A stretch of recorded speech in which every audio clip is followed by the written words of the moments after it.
Hello guys, বলো guys.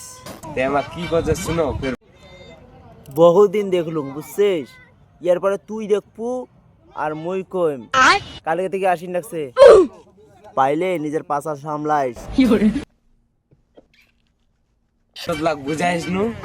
এখানে বুঝার কি আছে? তুই না কাছে 300 টাকাতে ফুল সার্ভিস দেবো, এরা যদি আধা দূরে সার্ভিস দিস তাকে কাস্টমার মানবে রে। তাওনি বুঝে। তোর মুকর নেওয়ার শক্তা মুকর নে, কামড়াইস কে রে পোকাচ্ছে দা? কয়া है ना কামড়াবো না, কামড়াচ্ছিস কে? क्या ढिक के मारे नहीं, कल के मारे में ढिक करिया।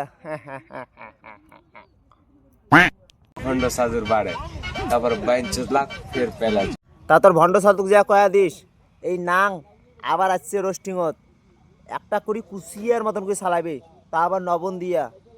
কারণ যতীন বর্মন না মোর বন্ধু টানে বিড়ি সোশ্যাল মিডিয়াত